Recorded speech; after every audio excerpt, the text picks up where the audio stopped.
Hi guys, my name is Abby and welcome to the Dark Vanity. Get ready with me while I talk about some true crime cases you may or may not have heard of.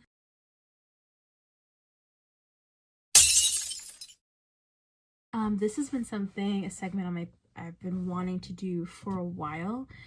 I know it sounds weird, but I am very invested in makeup and true crime, and I've always thought it's pretty cool to combine the two together, talk about some cases and keep my hands busy at the same time. When it comes to true crime cases, my curiosity gets the best of me, and I want to research and understand these cases, what happened, who are the victims, why did this happen. And yeah, some of these cases, they definitely leave you speechless, to say the least. Another thing I wanted to say, obviously, is that this isn't like a new thing. You may have seen big creators have done this before. My fave creators, if you know what I'm talking about, Bailey Sarian is one of them, and also Danielle Kirsty. They're both one of my fave YouTubers to watch that really speak on these cases and do makeup at the same time, just as like a background task. And yeah, this channel is definitely inspired by them. Go watch them if you haven't already. I'll leave their links in the comments below, and other true crime creators I watch too. As I've already mentioned, I am calling this series the Dark Vanity. I hope you like the name. Let me know what you think of it. I don't know if 100% if I'll keep it or change it, but like, let's just go with it. I'm wearing all black. That kind of fits in with the title, The Dark Vanity. I'm not gonna lie, guys, I'm a little bit nervous, so bear with me. This is my first episode doing this, but let's just get on with the show. Like I said, we're gonna be covering some dark topics, of course. A lot of dark topics when talking about these true crime cases, so they may be triggering for some people. I will put a trigger warning in the videos before we dive in, so you kind of get an understanding of what we're gonna dive into. Like I said, if that's not for you, I totally respect that. You can go to my other social medias where we talk about more positive, lighthearted content. And yeah, so sit back, relax, grab a drink, and take a seat, and let's dive into some true crime cases. So if you are from Canada, you have probably already heard this case before. It's a very, very well-known case, tragic case. It is called the Barbie and Ken Killer case, aka the schoolgirl killer case, aka the Scarborough rapist case. Yeah, there is a lot of stuff happening in this case, like I said, triggering. This involves Paul Bernardo and Karla Homolka, who met in Scarborough, Ontario, where all these attacks began. This case is public knowledge. You can search all of this online, just like I have, if you want to read it for yourself.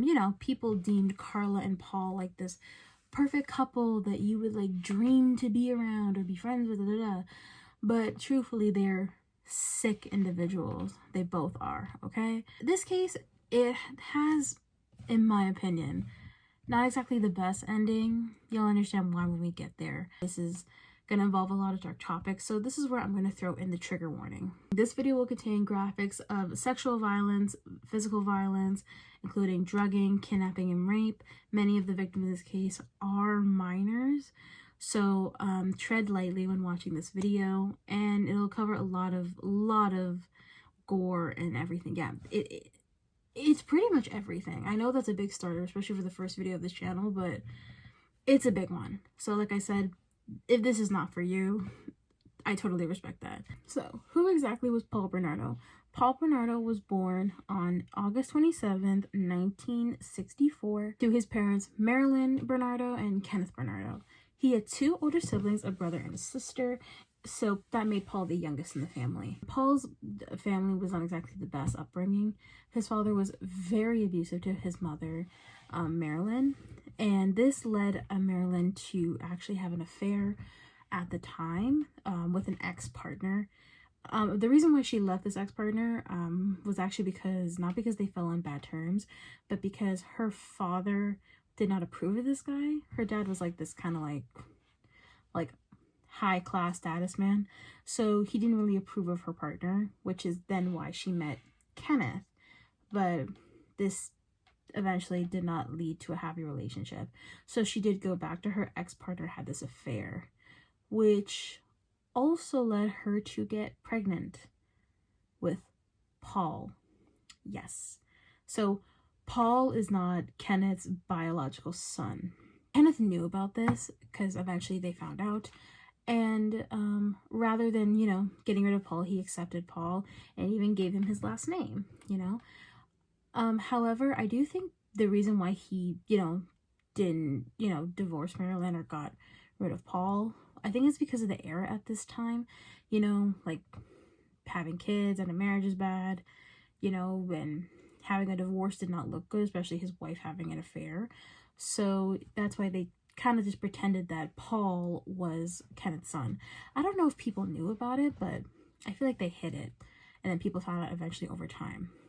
Yeah, it's really weird. But he also was exposed to committing many sex crimes to young girls. Yeah, he was a sex offender. He was like a peeping Tom. He also molested young girls and was charged with it. One of the victims was also his biological daughter as well, Paul's older sister. Yeah. And when Marilyn had found out about this, she was in shock. Well, I mean, yeah, as shocked as you can be. And she fell into this really bad depression, which caused her to emotionally shut out from her family, physically shut out from her family, you know? Which, I mean, I would understand to anyone finding out that news. So despite everything that was happening, Paul, at the time, when he was a little kid, he was considered to, you know, have a good head on his shoulders. He was bright, very handsome kid, always smiling, you know, and people always imagined that Paul was built to have a life of success, you know, with how he was with everything going on. But of course, as Paul grew up, things eventually changed, of course. So Paul attended high school in May 1979. Yeah, I'm looking at my notes if you're wondering. I keep looking back. He attended the high school called Sir Wilfrid Laurier here in Scarborough. Side note, actually. Someone that I know, a friend of mine, she works at the school at this time.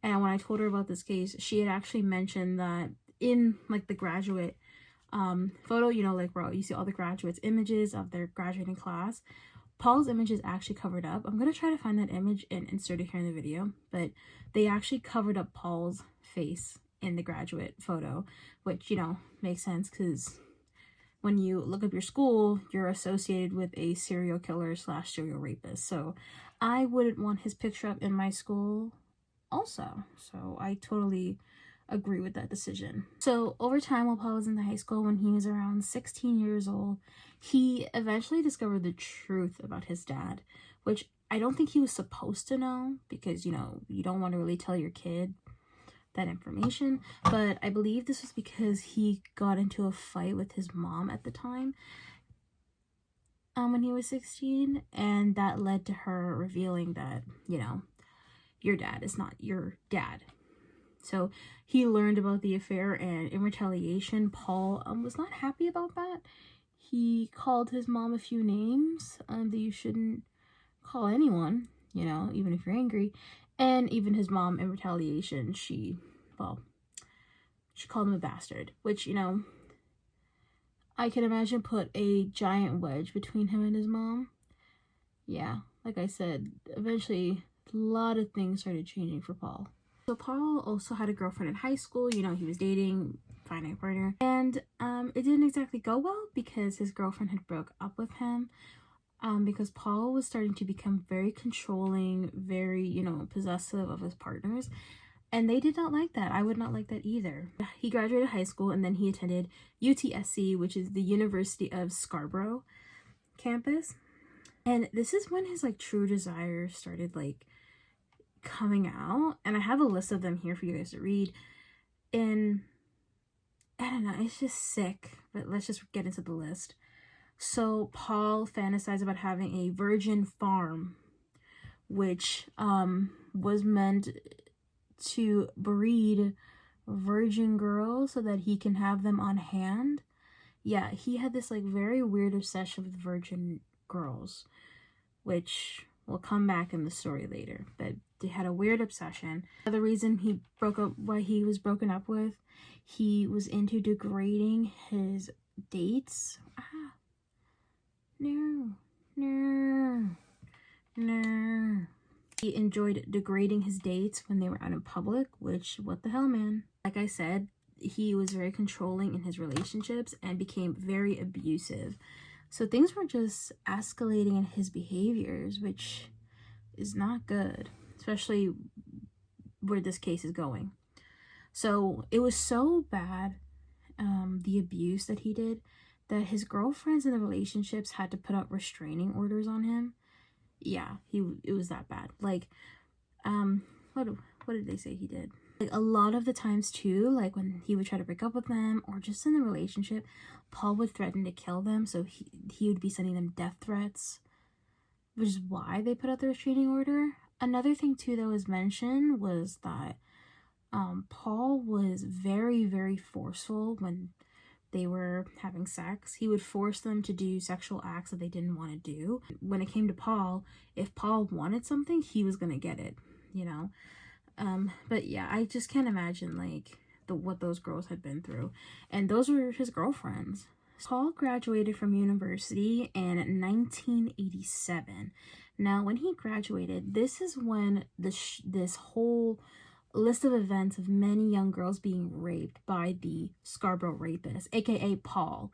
But no one knew it was Paul at the time because they couldn't catch him. They didn't have any strong leads, and many victims were building on his list. In total, Paul had attacked and attempted to attack about 16 victims. And I say about because even though these are the people who have said they were attacked, there could be more victims out there who haven't come forward about it, which I think is a big possibility. Out of the 16 victims that we know of, out of 16 of them, Paul had raped 10 young girls, and only 6 of them he attempted to attack, but luckily he was unsuccessful because these girls fought back enough where they were able to get Paul off them, and they made enough noise where people heard it and they came to rescue them. And Paul, of course, ran away and got away and didn't get caught. Which, mind you, I'm just saying the other girls who were raped, I'm not saying they didn't try to fight back, but Paul was just strong enough to pen them down and no one was around to hear it, so which is why he got away with it, you know. The ages of these victims, they range between the youngest being 15 years old and the oldest to being around 22 years old. Yeah, like I said, Paul had an obsession with young girls, you know, because hoping that they were virgins. You know, the younger for him, the better, which is very unsettling. These rapes had occurred from 1987 to 1990. So in the span of 3 years, he was attacking several women. But in the midst of all of this, Paul had ran into another young woman who he, well, fell in love with, if you can call that. And meeting her would cause another chain of events and ruin many more lives, okay? This woman was named Karla Homolka, his partner in all the crimes he committed moving forward after meeting her. So, who exactly is Karla Homolka? Karla Homolka was born on May 4th, 1970, Port Credit, Ontario. Karla was the oldest of 2 younger siblings. Their names were Lori and Hammy. Karla had a similar upbringing to Paul. Her father was also abusive in the family because he was an alcoholic. Whenever he would get drunk, he would fight with everyone in the family to the point where it was too much for Karla and she would have to like run away and hide to get away from her father. Eventually, with everything happening as Karla grew up, things began to change for her. People said and described her as she was being more like stubborn and demurring, you know, like basically acting out.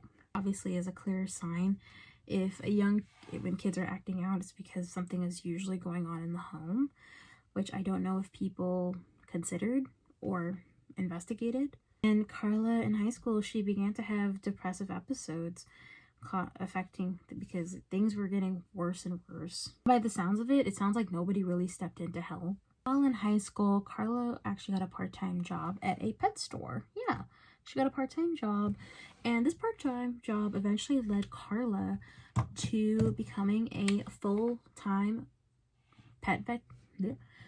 What's that correct saying? Oh my god. Became a full-time veterinarian technician. I don't know why that was so hard for me to say.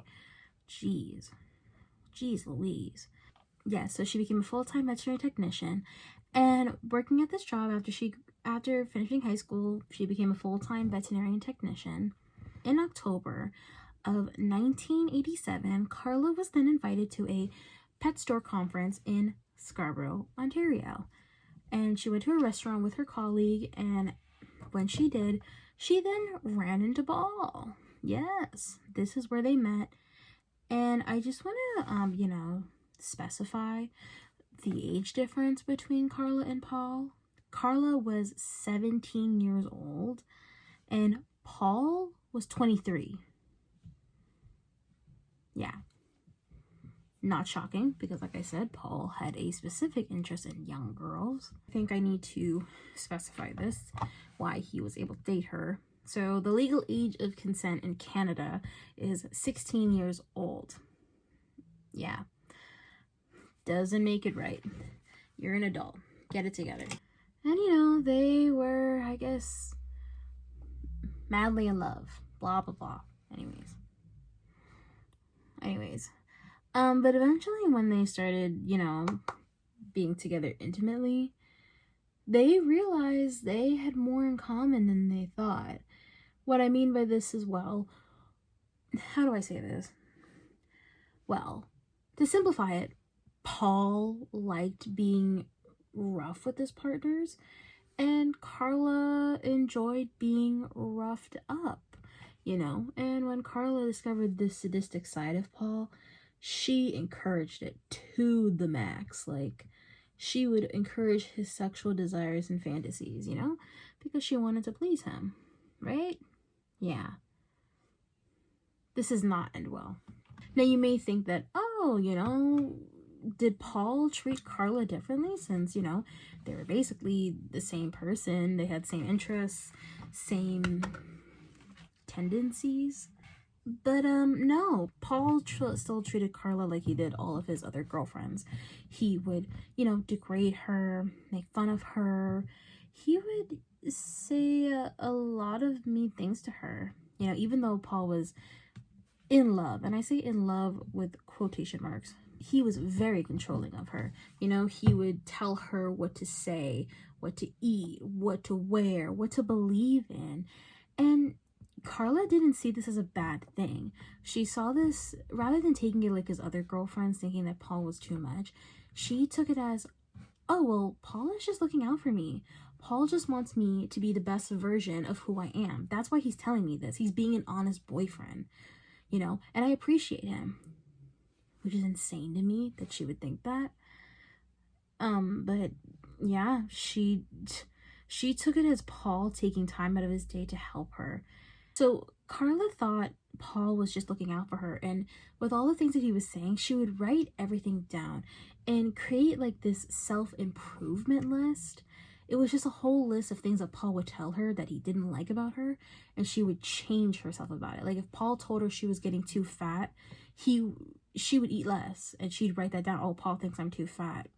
I need to change that, which is kind of crazy to think about it, So when they met, this was in the beginning phase of Paul assaulting and raping several women, right? Remember, these rapes that he was doing were from 1987 to 1990. In 1998, the Toronto police created a task force called the Green Ribbon Task Force, which was meant to find the Scarborough rapists. But even with this task force, they were still out of luck. Yeah, they weren't finding really anything to get him. Here's the thing. When Paul, they didn't have any evidence, but one of the victims had actually said that when Paul was doing the assault, they said that they saw Karla. Like, they didn't say Karla Homolka was there. Like, they just saw a woman there when they were being attacked by Paul. And, they spoke out about this, but for some reason the police didn't, they didn't take it seriously, which I thought was strange again. This always happens, you hear something and they don't take it seriously, which, if a victim told me that they were being assaulted and they saw a woman there while they were being assaulted, wouldn't that be strange to me? Wouldn't that be like, why would another girl just watch another girl being attacked? But maybe they just chalked it up as, oh, as nothing. But I think that would have been an important detail to write down. What if it was another victim with them? You never know. So in May 1990, they had released finally a sketch to the public, and this is what it looked like, of Paul's description. And let me tell you something. Paul almost got his karma, because literally as soon as the sketch came out, all of his, pretty much a few of his ex-girlfriends came forward, and even some of his friends had pointed out and said, hey, that's Paul Bernardo. Like, his ex-girlfriends would come forward to the police, and they would say who he was, and they would say, like, this guy, we know him. He definitely fits the description. The things that he'd done, he's definitely capable of it. Like, they would just say, he's my crazy ex-boyfriend, and he is the Scarborough rapist. You need to go after him. Once again, the police didn't take this right away. What they were saying, I don't know if it was because they had other tips, other leads they had to follow, which, when you look at that sketch, it's pretty much a blonde guy that you see walking down the street. So unless, the police had other leads to follow, they just didn't take their things seriously yet. They didn't go on this tip right away. You know what I mean? But eventually, a few months later, the police visited Paul in November 1990, and they had gotten a DNA sample from him. But once again, the DNA sample didn't get tested until 2 years later. So Paul was still doing what he pleased, because they weren't gonna know for sure until they tested the evidence, which, like I said, it didn't test it for a while. Reading all of that is so stressful, because the next victim of our case and moving forward are the murder victims of Paul and Karla. And remember earlier when I said Karla had 2 younger sisters? Yeah. The next victim on our case is going to be Karla's younger sister, 15-year-old Tammy Homolka. Yeah, so this is where things are going to get seriously worse. If it sounds bad already, but it's going to get worse. So the next girls in this case, or the next victims in this case, are labeled as the schoolgirl killer victims. Because these murders occurred not in Scarborough. They had occurred in St. Catharines. So people did not connect the two. So Paul and Karla, they decided to move in with Karla's parents in St. Catharines, which is where they had ample opportunity for their next victim, Tammy Homolka, who was 15 years old. And like I said, and I mentioned before, Paul has a very, very sick obsession with virgins, and young girls. So he began to obsessing over Tammy. He would be stalking her, he would be watching her when she changed. He was a peeping Tom and would just watch her while she changed. Paul brought it up to Karla that he, wanted to have Tammy all to himself.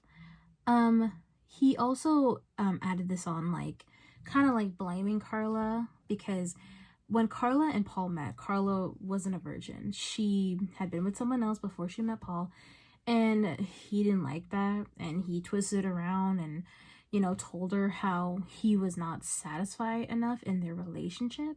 He was just disappointed in Karla. So to make up for it, he wanted to, take advantage of Tammy. So of course Karla wanted to make Paul happy, and so that's why she had offered Tammy up as a Christmas present to him. Her virginity. Her 15-year-old sister. Yeah. You would think that something in her would tell her, yeah, I don't think I should be with this guy. He's clearly insane and I should tell my parents.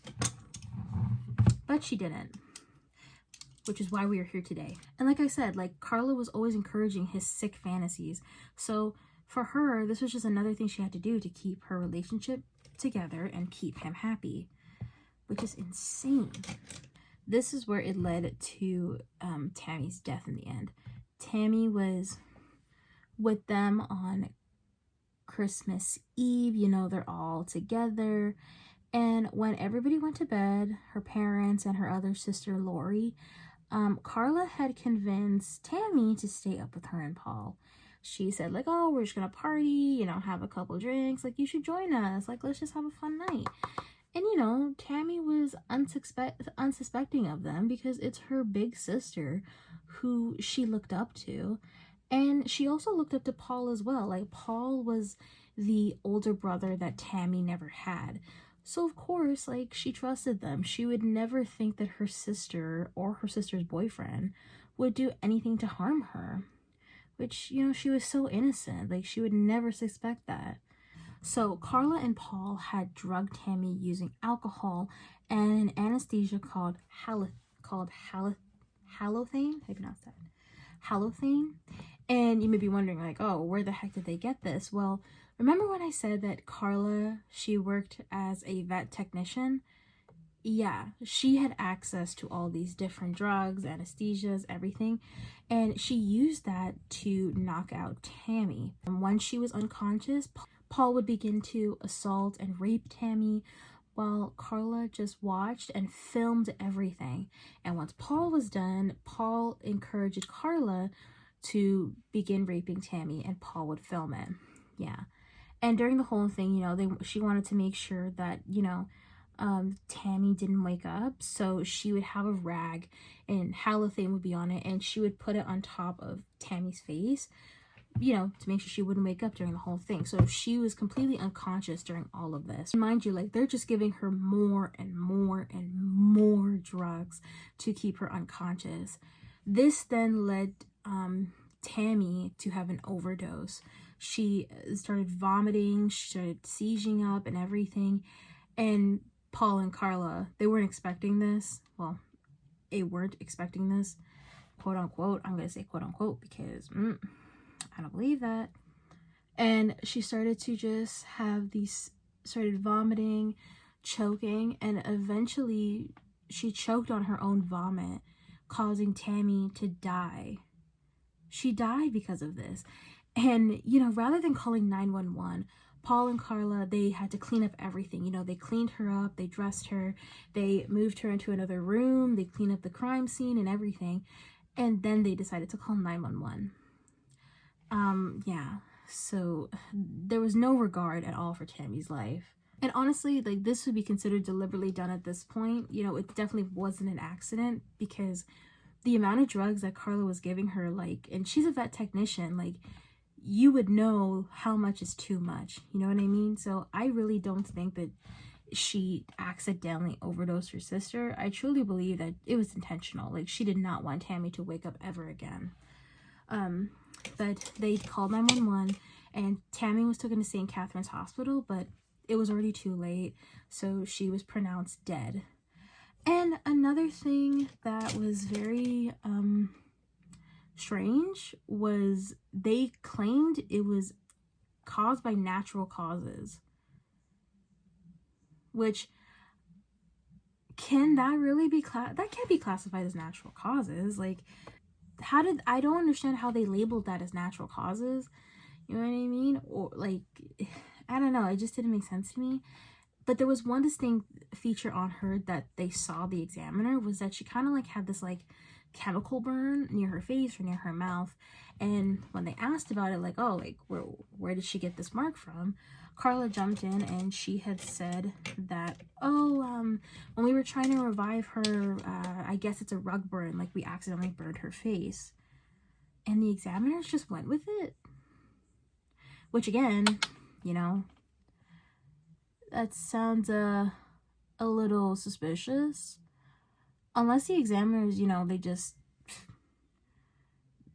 went with what they said because there wasn't really anything else to go on. But, like, I don't know, like, it just gets my mind going because it's like, as a medical examiner or a doctor, wouldn't you know the difference between a chemical burn and a rug burn? Like, aren't they two distinct things? Especially around her mouth, too. I digress, you know, I'm not a medical expert, but that's just my opinion on it, if I'm being 100% honest.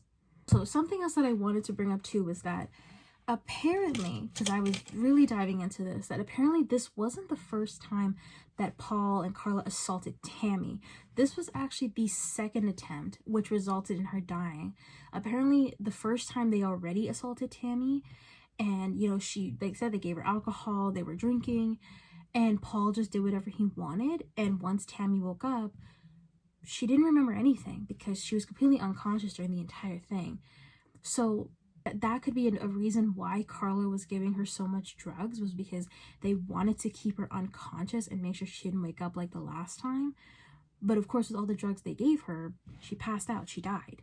So yeah, like that was the end of Tammy's story. And so Tammy died at 15 years old on Christmas Eve in 1990.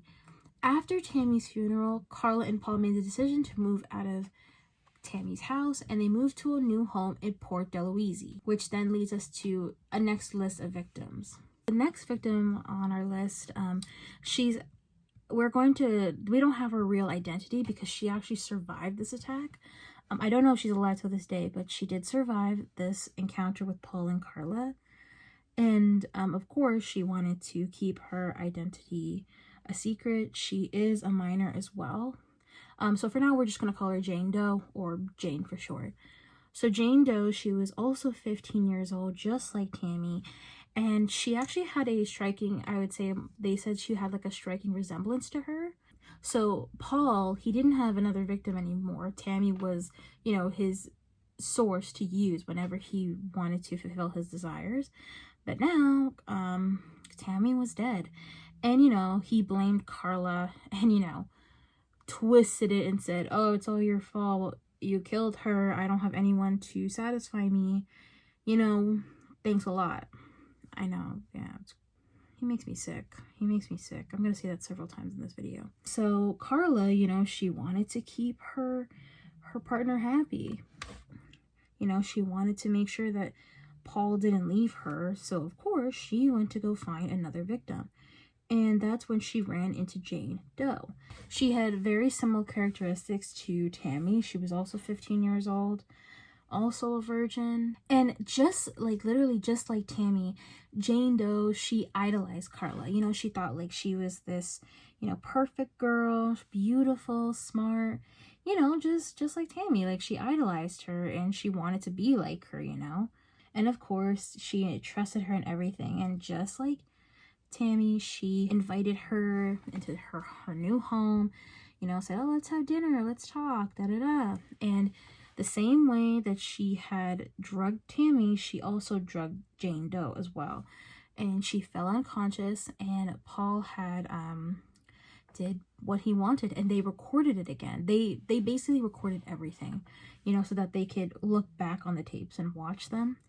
But the same thing just happened to her as well, and they did it the first time, so they knew how to do it again. So Jane Doe was also assaulted multiple times.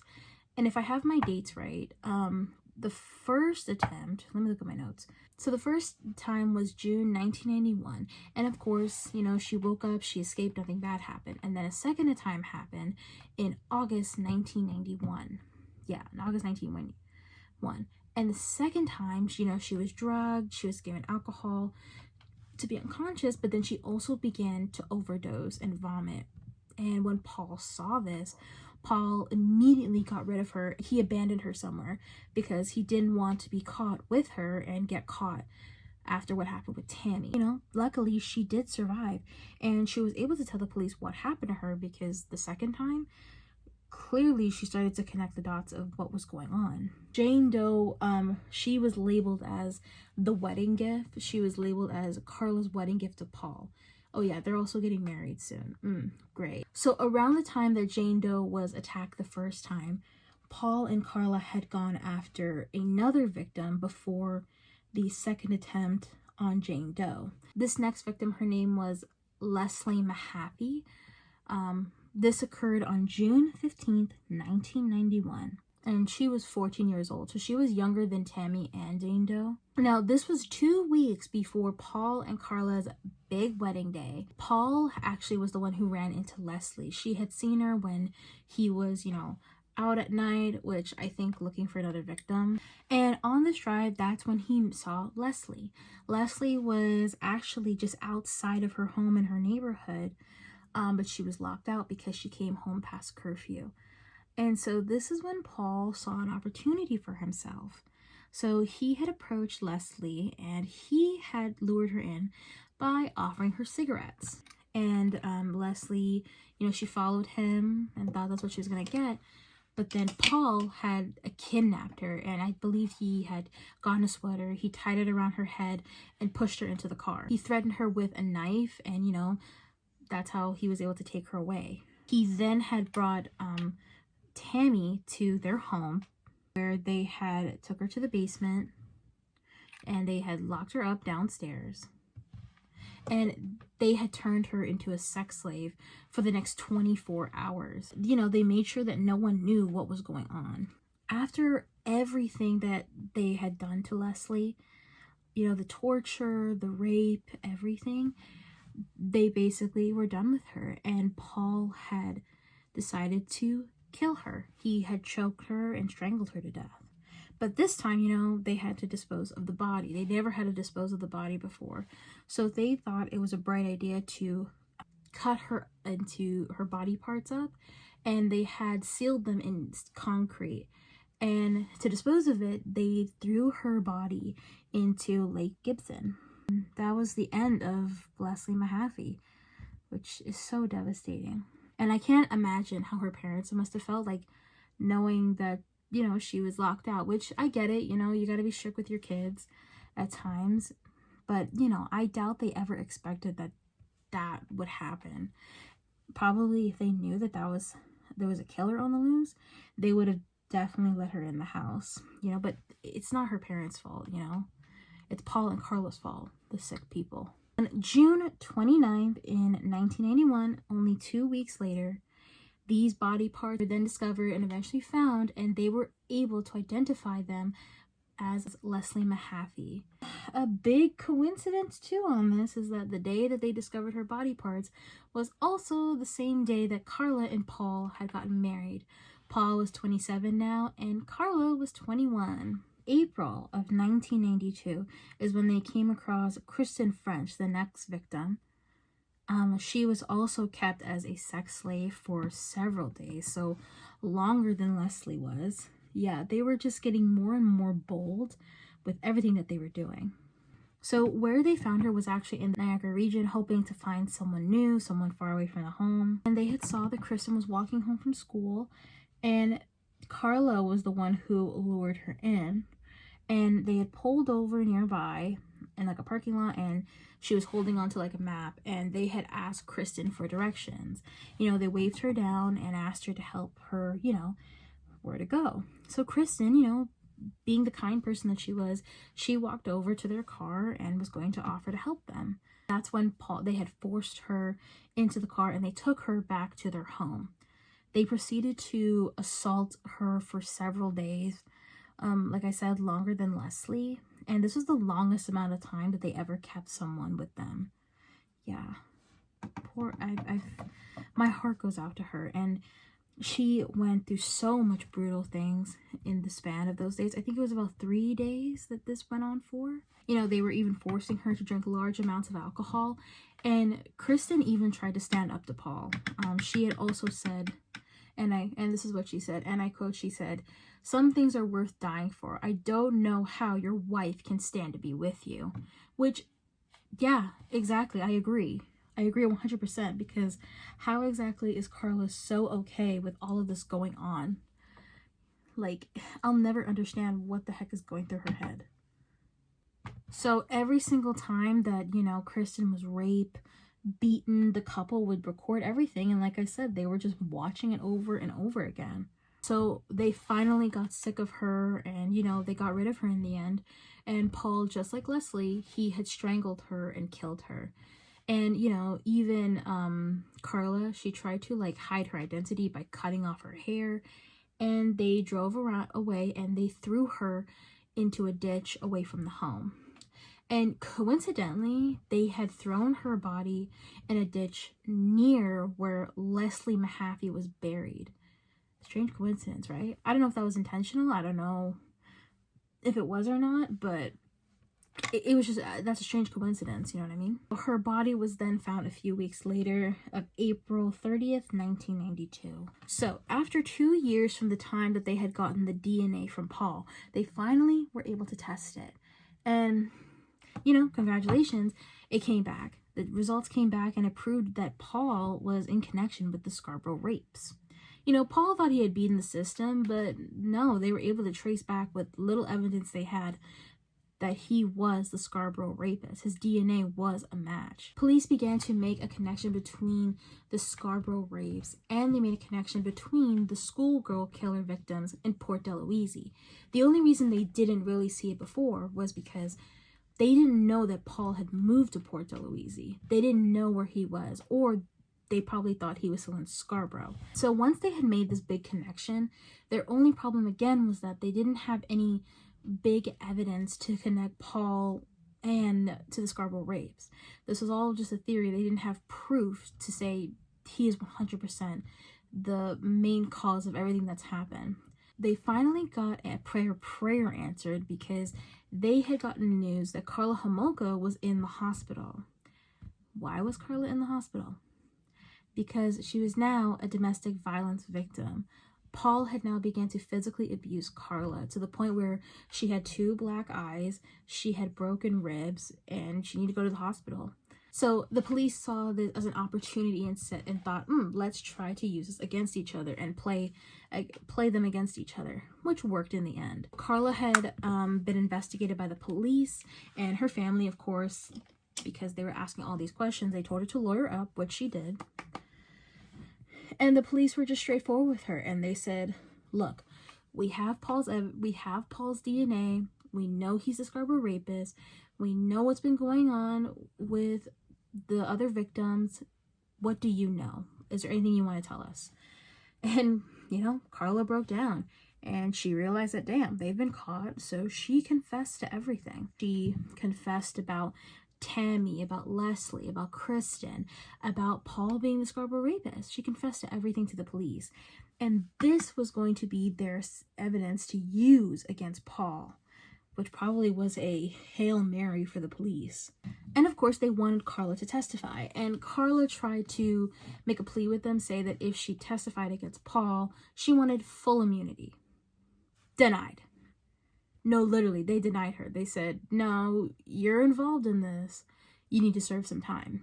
So they had decided to give Karla a plea deal of 12 years for her cooperation with getting Paul. It was as good as it was going to get. So she had accepted the plea deal. Before this plea deal was given, though, Karla had even brought up about the tapes, which I think that's why the police were so interested, because these tapes had proof of what Paul did, the victims, the torture, the rapes, everything. Which I do think too is like, she's claiming that she was also claiming that she was a victim, mind you, as well. That just as much as the other girls were victims, she was too. Like, she was forced to do everything Paul said. But in my head, it's like, she also confessed about the tapes, which, you know, is that really a smart decision? Because if they watch the tapes, they're gonna know that you have some role to play with. But, you know, I guess because she knew that they were gonna find it eventually, so she thought to confess while she can. So, they had tried to look for the tapes, they tried to find them, but unfortunately, months and months had gone by and they couldn't find the tapes, which is why they needed Karla to be on the stand and you know, testify against Paul. So that is why they offered her this plea deal, because they had nothing else to use.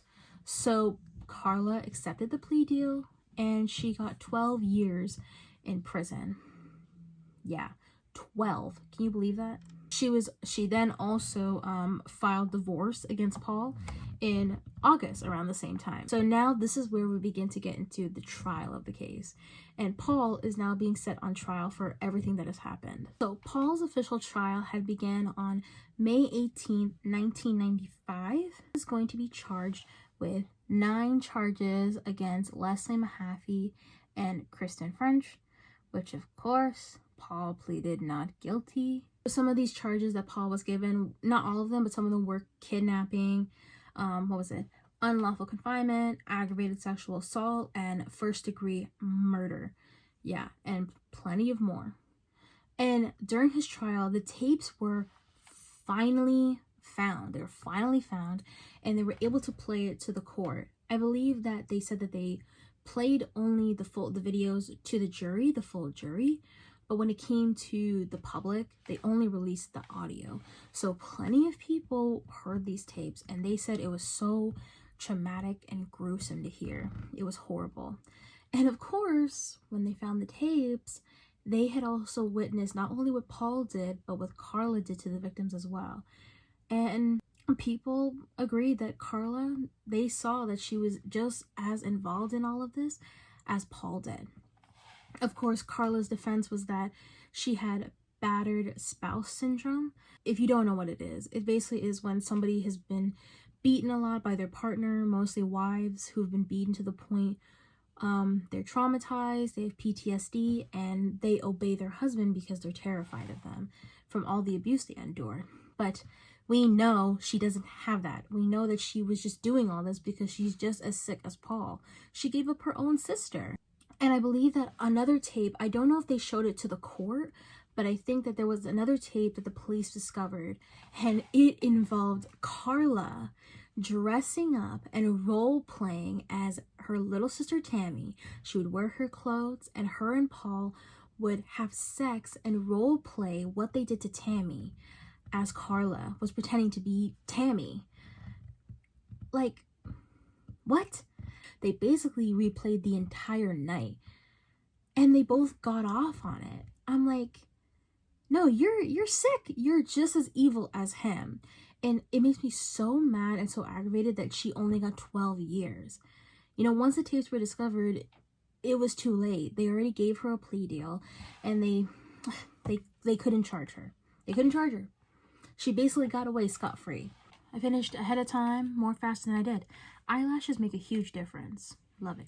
Sidetrack. Anyways, Paul's main defense in this case was also a joke. I want to add on top of it. It was also another joke, because his defense was that, oh, I didn't want to kill them. I just wanted to let them go. You know, I just wanted to kidnap, drug, rape, videotape, everything, but I didn't want to kill them. That was Karla. Karla's the psycho, okay? She wanted them all dead. Yeah. She's the murderer, not me. I'm innocent.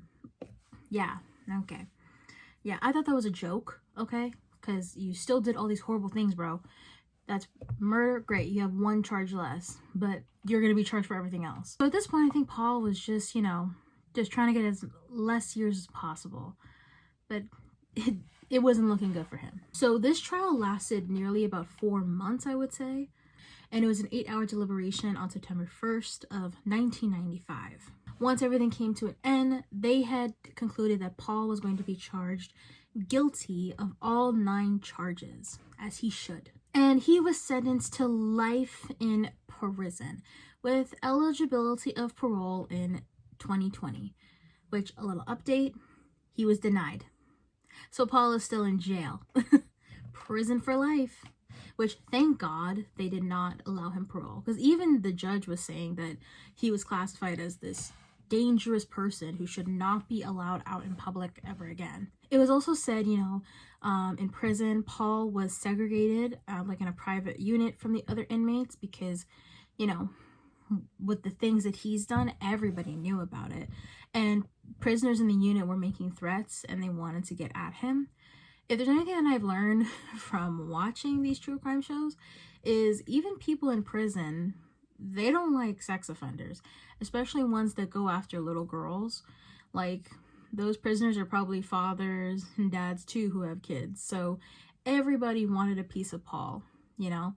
I just wish they didn't segregate him. I wish they, you know, let him have it. But they knew they would have killed Paul and he would have never been able to serve his time. When it came to Karla, like I said, she got 12 years.